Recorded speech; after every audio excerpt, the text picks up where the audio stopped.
है। अब भारत में कुछ भी करो जी, कुछ भी करो, किसी न किसी कोण में चुनाव होता ही होता है। अब मुझे बताइए, कल यूएन ने इतना बड़ा निर्णय किया, मैं हैरान हूं। आज कांग्रेस के नेता बोल रहे हैं कि चुनाव के समय अजहर मसूद का निर्णय यूएन ने क्यों किया। अब क्या इलेक्शन कमीशन नोटिस भेजेगा क्या?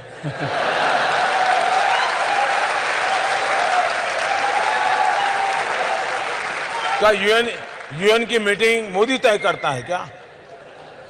अच्छा, मान लीजिए जो कहता है इतनी ताकत मोदी की है, फिर तो ये देश में मोदी को ही सब कुछ देना चाहिए।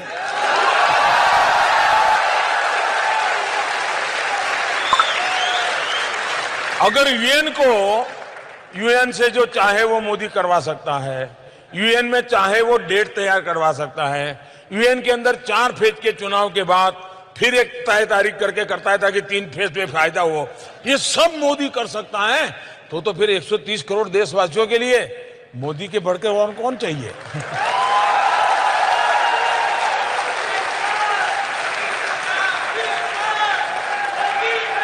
इसलिए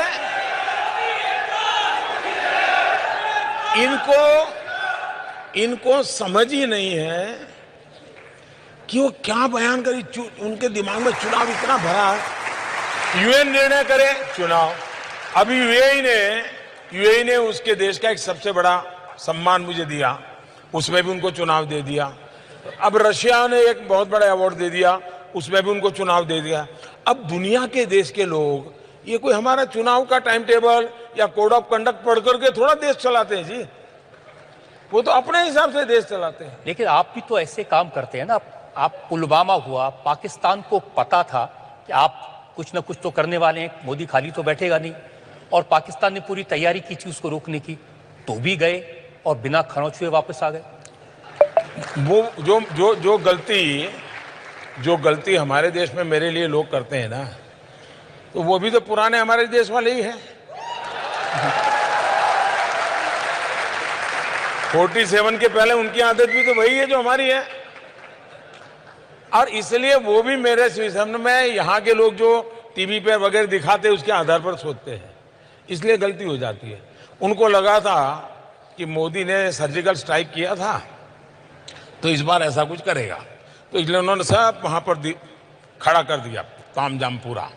इवन अफगानिस्तान की बॉर्डर से भी लाकर के यहाँ रख दिया, इवन बलूचिस्तान में जो है उनको भी लाकर के यहाँ रख दिया। सारे टैंक लगा दिए, राडार लगा दिए, सब लगा दिए। अब हम बजरंग बली की जय कर करके ऊपर से चले।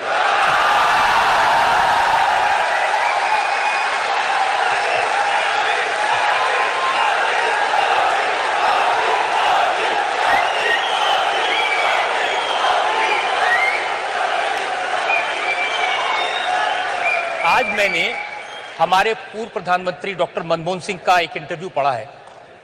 उन्होंने कहा कि हमने भी बहुत सारी सर्जिकल स्ट्राइक की थी लेकिन उसका फायदा नहीं उठा सके।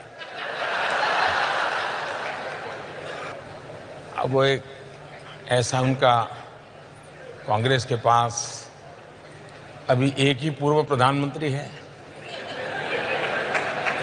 पहले रिमोट से सरकार चलवाई जाती थी एक परिवार के द्वारा, और रिमोट से कुछ बुलवाया जाता है।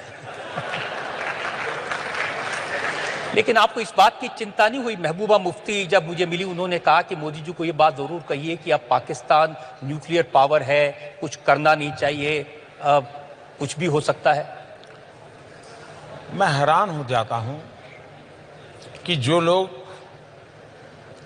हिंदुस्तान में अपने आप को नेता मानते हैं, भारत के संविधान के हिसाब से चुनाव लड़ते हैं, भारत के संविधान की व्यवस्था के तहत सरकारें बनाते हैं, लेकिन जब बात करते हैं तब पाकिस्तान की भाषा बोलते हैं, इससे बड़ा इस देश का कोई दुर्भाग्य नहीं हो सकता।